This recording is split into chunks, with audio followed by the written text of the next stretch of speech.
ሰላም የቻናላችን ቤተሰቦች፣ ዛሬ የምናወራው ስለ እግር ኳስ አይደለም፣ ስለ ተአምር እንጂ። አዎ በትክክል ሰምታችኋል። በሊዝበን ምሽት ማንም ያልጠበቀው በሆሊውድ ፊልሞች ላይ ብቻ የምናየው አይነት ክስተት ተፈጥሯል። የአውሮፓ ሻምፒየንስ ሊግ ንጉሥ የሆነው ሪያል ማድሪድ በስፔሻል ዋን ጆዜ ሞሪኖ በሚመራው ቤነፊካ ሲንበረከክ ማየት የተለመደ ሊሆን ይችላል። ነገር ግን አሸናፊውን ግብ ያገባው አጥቂ አይደለም፣ አማካይም አይደለም፣ ግብ ጠባቂ እንጂ።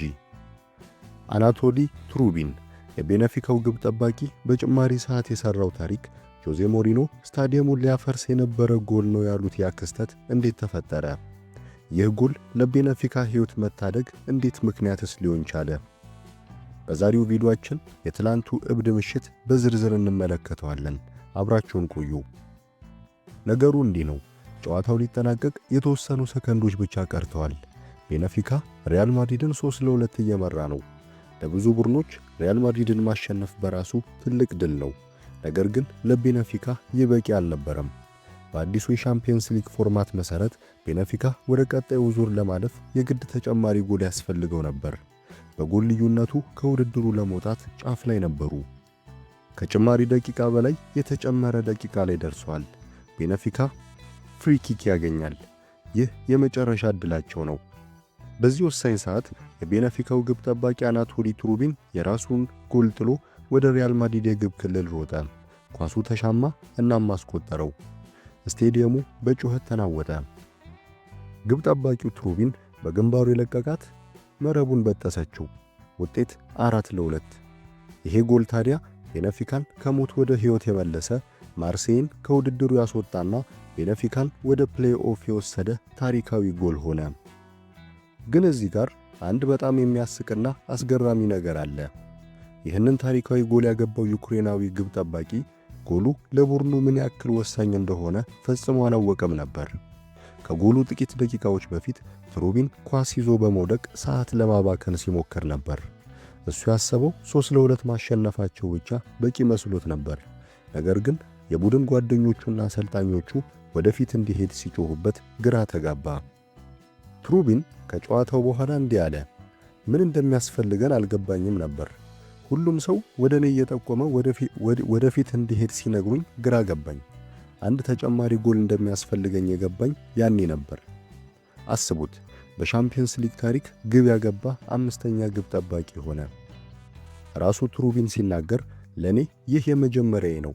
እኔ ጎል ማግባት አልለመድኩም። ይህ እብደት ነው ብሏል። በእርግጥም እብደት ነበር። ይሄ ድል ታዲያ ለቤነፊካ ብቻ ሳይሆን ለጆዜ ሞሪኖም ትልቅ ትርጉም ነበረው። ሞሪኖ ወደ ቤነፊካ ከተመለሱ ጀምሮ አልጋ በአልጋ ሁኔታዎች አልነበሩላቸውም። ከ25 ዓመታት በኋላ ወደ ክለቡ ሲመለሱ ብዙዎች ጊዜው አልፎበታል ብለው ተችተውት ነበር።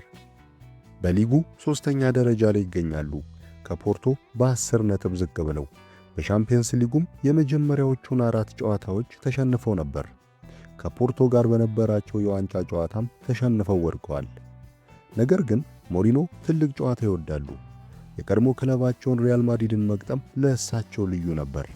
በተለይ ደግሞ የሪያል ማድሪድ አሰልጣኝ የሆነው አልቫሮ አርቢዮላ ሞሪኖ እንደ ልጃቸው የሚያዩት የቀድሞ ተጫዋቻቸው ነበር።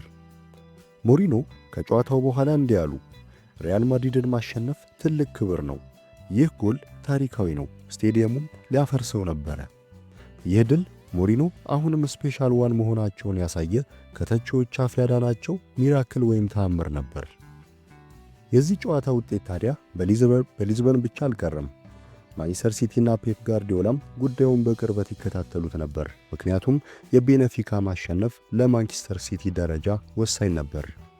ጋርዲዮላ ግብ ጠባቂው ትሩቢን ወደፊት ሲሮጥ ሲያይ ተስፋ አደረገ የሆነ ነገር ሊፈጠር እንደሚችል። አሁን ቤነፊካ ወደ ቀጣዩ ዙር አልፏል። ቀጣዩ ተጋጣሚያቸው ማን ሊሆን ይችላል? እድሉ 50% ከራሱ ከሪያል ማድሪድ ጋር ድጋሚ መገናኘት ወይም ደግሞ ሞሪኖ ታሪክ ከሰሩበት ከኢንተር ሚላን ጋር መገናኘት ሊሆን ይችላል። ጆዜ ሞሪኖ ወደ ማድሪድ መመለስ እወዳለሁ፣ ወደ ሚላንም መመለስ እወዳለሁ ብለዋል። የትኛውም ይሁን ምን የሞሪኖ ድራማ ግን ገና አላለቀም። ውድ አድማጮቻችን፣ እግር ኳስ ለምን እንደሚወደድ ትላንትና ያየንበት ምሽት ነበር። ተስፋ የቆረጠ ቡድን፣ ነጥቦችን ያላወቀ ጀግና የሆነ ግብ ጠባቂና ከውድቀት የተነሳ አሰልጣኝ። እናንተስ ምን ተሰማችሁ? የግብ ጠባቂው ግብ የዓመቱ ምርጥ ክስተት ሊባል ይችላል? የጆዜ ሞሪኖስ ቀጣይ ሂደት ምን ይመስላል? ሐሳባችሁን ኮሜንት ላይ አስቀምጡልኝ። ይህ ቪዲዮ ከተመቻችሁ ላይክ ማድረግ አትርሱ። ለቻናላችን አዲስ ከሆናችሁ ሰብስክራይብ በማድረግ ቤተሰብ